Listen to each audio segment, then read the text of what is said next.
ನಾಯ್ಕ್ ಮೀನುಗಾರರ ಶೆಡ್ ತೆರವುಗೊಳಿಸಿ 13 ವರ್ಷ ಕಣ್ಣಿದ್ದು ಕುರುಡಾದ್ರ ಸಚಿವರು ಅಧಿಕಾರಿಗಳು. ಬಿಸಿಲು ಮಳೆ ಗಾಳಿ ಬಯಲಲ್ಲೇ ಮೀನುಗಾರರು. ನನಸಾಗದ ಶೆಡ್ ಕನಸಿನ ಸ್ಟೋರಿ ಇದು. ಮೀನುಗಾರಿಕೆಗಂತ ಸಡ್ ಇತ್ತಿಲ್ಲ, ಪೂರಾ ಒಂದು ಸಡ್ ಇತ್ತಿಲ್ಲ, ಕೇವಲ ಅಸ್ಥಿಪಂಜರವಾಗಿ ಬಿಟ್ಟರೆ ಅಲ್ಲಿ ಯಾರು ವಾಸಿಸುವಂತ ಪರಿಸ್ಥಿತಿ ಇಲ್ಲ. ಮೀನುಗಾರಿಕೆ ಸವಲತ್ತು ಇಲ್ಲ ನಮಗೆ.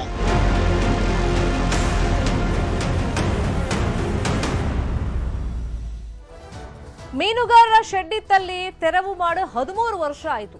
ನಾಡದೋಣಿ ಮೀನುಗಾರರು ಪರದಾಟವನ್ನ ಪಡ್ತಾ ಇದ್ದಾರೆ. ಹೊಸ ಶೆಡ್ ಆದ್ರೂ ಕೂಡ ಅಸ್ಥಿ ಪಂಜರ ತರ ಕಾಣಿಸ್ತಾ ಇದೆ. ನಾಡದೋಣಿ ಮೀನುಗಾರರ ಪರದಾಟದ ಸ್ಟೋರಿ ಇದು. ಶೆಡ್ ಇತ್ತು, ತೆರವು ಮಾಡಿದ್ದಾರೆ, 13 ವರ್ಷ ಆಯಿತು. ಸೊ ಈಗ ಬಿಸಿಲು ಮಳೆ ಗಾಳಿಲೇ ಇರಬೇಕಾದಂತ ಪರಿಸ್ಥಿತಿ ಮೀನುಗಾರರದ್ದು.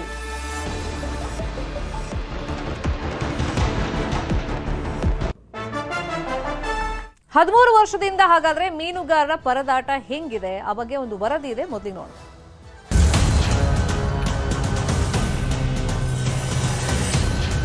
ಮೀನು ಬಲೆ ಇಡ್ಲಿಕ್ಕೆ ಒಂದು ಜಾಗ ಇಲ್ಲ, ಮತ್ತೆ ದೋಣಿಗಳು ಇಡ್ಲಿಕ್ಕೆ ಜಾಗ ಇಲ್ಲ, ಮತ್ತೆ ನೆಟ್ ಫಿಶಿಂಗ್ ಮಾಡ್ಲಿಕ್ಕೂ ಜಾಗ ಇಲ್ಲ.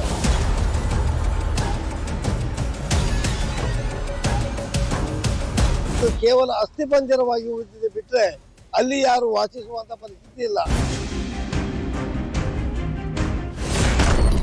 ನನಸಾಗದ ಹೊಸ ಶೆಡ್ ನಿರ್ಮಾಣದ ಕನಸು. ಮೀನುಗಾರರಿಗೆ ಸಂಕಷ್ಟ, ಶೆಡ್ ಇಲ್ಲದೆ ಪರದಾಟ. ಇದು ಉತ್ತರ ಕನ್ನಡ ಜಿಲ್ಲೆಯ ಕಾರವಾರದ ಕಡಲ ತೀರದಲ್ಲಿರೋ ಮೀನುಗಾರರ ದುಸ್ಥಿತಿ. ಪರಿಕರಗಳು ಇಟ್ಕೊಳ್ಳಲು, ವಿಶ್ರಾಂತಿ ಪಡೆಯಲು ನಿರ್ಮಿಸಿದ್ದ ಶೆಡ್ ಇದ್ದೂ ಇಲ್ಲದಂತಾಗಿದೆ. ಶೆಡ್ ಸ್ಥಿತಿ ಈಗ ಅಸ್ಥಿಪಂಜರದ ಹಾಗೆ ಆಗಿದೆ. ಕೇವಲ ಕಬ್ಬಿಣದ ರಾಡ್ಗಳು ಮಾತ್ರ ಇದ್ದು ಇದಕ್ಕೆ ಇದ್ದ ಮೇಲ್ಛಾವಣಿ ಹಾರಿ ಹೋಗಿ 2 ವರ್ಷಗಳೇ ಕಳೆದಿವೆ. ಆದರೆ ಇವತ್ತಿನವರೆಗೂ ಇಲ್ಲಿ ಶೆಡ್ ದುರಸ್ತಿ ಕಾರ್ಯ ಮಾಡುವ ಯಾವುದೇ ಪ್ರಯತ್ನ ಆಗಿಲ್ಲ. ಮೀನುಗಾರಿಕಾ ಇಲಾಖೆಯಾಗ್ಲಿ, ಜಿಲ್ಲಾಡಳಿತವಾಗ್ಲಿ, ಇಲ್ಲಿನ ಮಂತ್ರಿಗಳು, ಶಾಸಕರು ಕಣ್ಣಿದ್ದು ಕುರುಡರಾಗಿದ್ದಾರೆ. ಶೆಡ್ ಇಲ್ಲದೆ ಮೀನುಗಾರಿಕಾ ದೋಣಿಗಳು, ಪರಿಕರಗಳು ಚೆಲ್ಲಾಪಿಲ್ಲಿಯಾಗಿ ಬಿದ್ದಿವೆ. ಅವುಗಳನ್ನು ಸುರಕ್ಷಿತವಾಗಿಡಲು ಮೀನುಗಾರರು ಹೈರಾಣಾಗ್ತಿದ್ದಾರೆ. ನಮ್ಮ ಮೀನುಗಾರಿಕಾ ಸಲಕರಣೆಗಳಿಗೋಸ್ಕರ ಇವತ್ತು ಶೆಡ್ ಅನ್ನ ಸರಿಯಾಗಿ ನಿರ್ಮಾಣ ಮಾಡಿ ಅಂತೇಳಿ, ಆದ್ರೆ ತರಾತುರಿಯಲ್ಲಿ ಅಂದು ಏನು 13 ವರ್ಷಗಳ ಹಿಂದೆ ಏನು ಶೆಡ್ ಅನ್ನು ನಿರ್ಮಾಣ ಮಾಡಿದ್ರೋ ಅದು ಇವತ್ತು ಕೇವಲ ಅಸ್ಥಿಪಂಜರವಾಗಿ ಉಳಿದಿದೆ ಬಿಟ್ರೆ ಅಲ್ಲಿ ಯಾರು ವಾಸಿಸುವಂತ ಪರಿಸ್ಥಿತಿ ಇಲ್ಲ.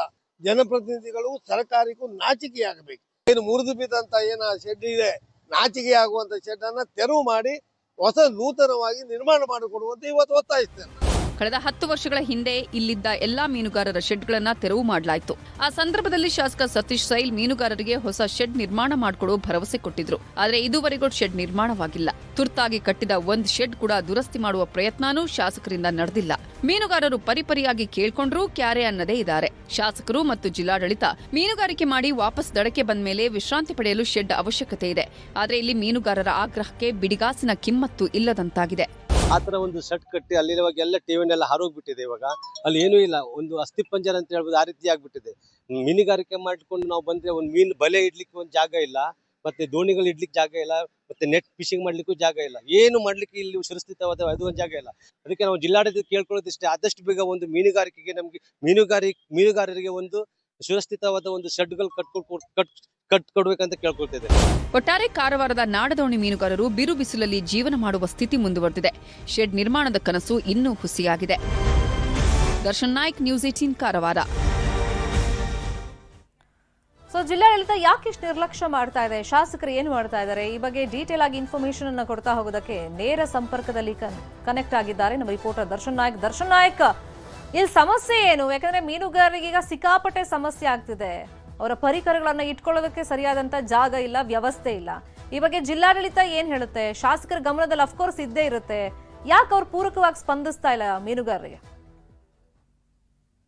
ಶರ್ಮಿತಾ, ಇದು ಉತ್ತರ ಕನ್ನಡ ಜಿಲ್ಲೆಯ ಕಾರವಾರ ಸೇರಿ ಕಾರವಾರದ ಗ್ರಾಮೀಣ ಭಾಗದಲ್ಲಿ ಏನು ಕಡಲ ತೀರಗಳಿದೆಯೋ ಮೀನುಗಾರಿಕೆ ಮಾಡುವಂತದ್ದು, ಅದು ಎಲ್ಲ ಕಡೆ ಈ ರೀತಿಯಾದಂತಹ ಒಂದು ಸಮಸ್ಯೆ ಎದುರಾಗಿರುವಂತದ್ದು. ಕಳೆದ 13 ವರ್ಷದ ಹಿಂದೆ ಉತ್ತರ ಕನ್ನಡ ಜಿಲ್ಲೆಯ ಕಾರವಾರದ ಕಡಲ ತೀರದಲ್ಲಿ ಇದ್ದಂತ ಮೀನುಗಾರಿಕಾ ಶೆಡ್ ಗಳನ್ನ ತೆರವು ಮಾಡಲಾಗಿತ್ತು. ಇದು ಅನಧಿಕೃತ ಎನ್ನುವಂತ ಬಗ್ಗೆ. ಅದೇ ಸಂದರ್ಭದಲ್ಲಿ ಉತ್ತರ ಕನ್ನಡ ಜಿಲ್ಲಾಡಳಿತ ಆಗಿರ್ಬೋದು, ಅಂದಿನ ಆಳ್ತಾ ಇರುವಂತಹ ಸರ್ಕಾರ, ಶಾಸಕರು ಅವರಿಗೆ ಒಂದು ಶೆಡ್ ಅನ್ನ ನಿರ್ಮಾಣ ಮಾಡ್ಕೊಡ್ತೇವೆ ಜಿಲ್ಲಾಡಳಿತದಿಂದಲೇ ಎನ್ನುವಂತಹ ಒಂದು ಭರವಸೆಯನ್ನ ಕೊಟ್ಟಿದ್ರು.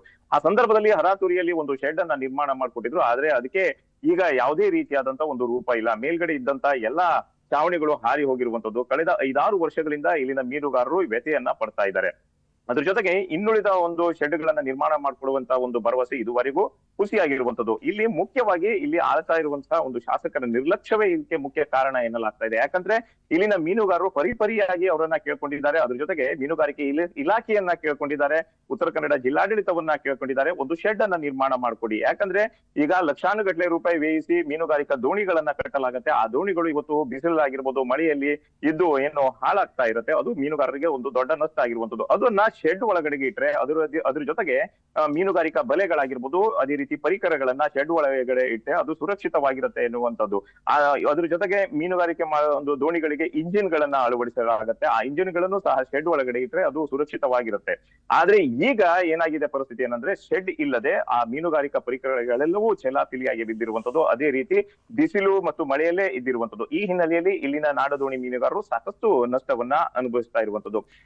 ಕಳೆದ 13 ವರ್ಷದಿಂದ ಇಲ್ಲಿಯ ತನಕ ಮೀನುಗಾರರಿಗೆ ಮೀನುಗಾರಿಕಾ ಶೆಡ್ ಇಲ್ಲದೆ ಸಾಕಷ್ಟು ಸಮಸ್ಯೆಯನ್ನ ಎದುರಿಸ್ತಾ ಇರುವಂತದ್ದು. ಈಗಲೂ ಕೂಡ ಮನವಿಯನ್ನ ಮಾಡ್ಕೊಂಡಿದ್ದಾರೆ. ಕ್ಲಾರಿಫಿಕೇಶನ್, 13 ವರ್ಷ ಆಯ್ತು ಅಲ್ಲಿ ಶೆಡ್ ಅನ್ನ ತೆರವು ಮಾಡಿ, ಆ ಟೈಮ್ ನಲ್ಲಿ ಅನಧಿಕೃತವಾಗಿ ಶೆಡ್ ಹಾಕೊಂಡಿದೀರಾ ನೀವು ಅಂತ ಹೇಳಿ ತೆರವು ಮಾಡಿದ್ರು ಅಂತ.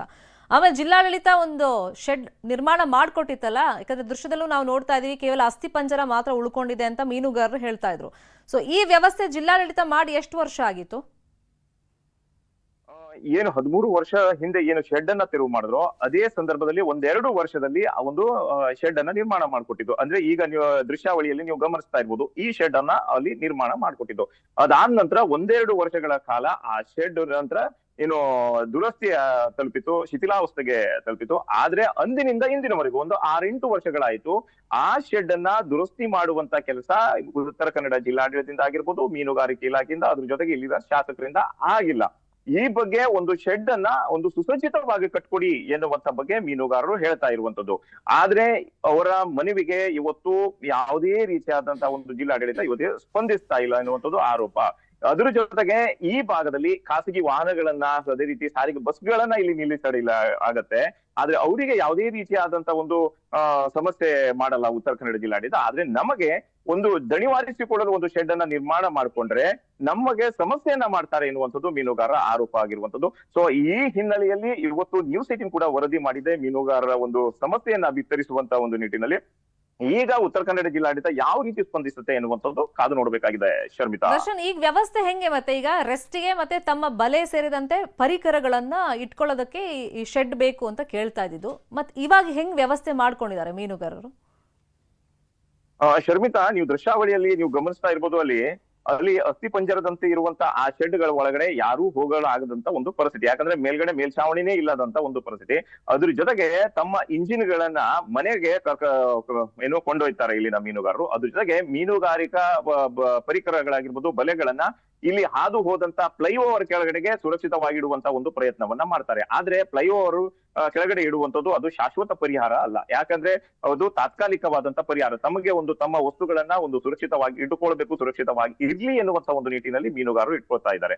ಆದ್ರೆ ಅವರಿಗೆ ಅಧಿಕೃತವಾಗಿ ಬೇಕಾಗಿರುವಂತದ್ದು ಉತ್ತರ ಕನ್ನಡ ಜಿಲ್ಲಾಡಳಿತದಿಂದ ಆಗಿರ್ಬೋದು, ಮೀನುಗಾರಿಕೆ ಇಲಾಖೆಯಿಂದ ಒಂದು ಸುಸಜ್ಜಿತವಾದಂತ ಒಂದು ಶೆಡ್. ಆ ಶೆಡ್ ಅನ್ನ ನಿರ್ಮಾಣ ಮಾಡ್ಕೊಟ್ರೆ ಎಲ್ಲಾ ಸಮಸ್ಯೆಯು ನೀಗತ್ತೆ ಎನ್ನುವಂಥದ್ದು ಮೀನುಗಾರ ಆಗ್ರಹ ಆಗಿರುವಂತದ್ದು. ಶರ್ಮಿತಾ, ಓಕೆ, ಇದೇನು ದೊಡ್ಡ ಸಮಸ್ಯೆ ಅಲ್ಲ. ಜಿಲ್ಲಾಡಳಿತ ಮತ್ತೆ ಶಾಸಕರು ಮನಸ್ಸು ಮಾಡಿದ್ರೆ ಇದನ್ನ ಒಂದು ವಾರದಲ್ಲಿ ಮಾಡಿಕೊಡಬಹುದು. ಥ್ಯಾಂಕ್ ಯು ದರ್ಶನ್ ನಾಯ್ಕ್, ಈ ಕ್ಷಣದ ಮಾಹಿತಿಯನ್ನು ಕೊಟ್ಟಿದ್ದಕ್ಕೆ. ಈ ಸುದ್ದಿಯ ಫಾಲೋಅಪ್ ಅನ್ನು ನ್ಯೂಸ್ 18 ಮಾಡುತ್ತೆ. ನೋಡ್ತಾ ಇರಿ ನ್ಯೂಸ್ 18 ಕನ್ನಡ. ಜಾಲ ನಮ್ಮದು, ಬಲ ನಿಮ್ಮದು.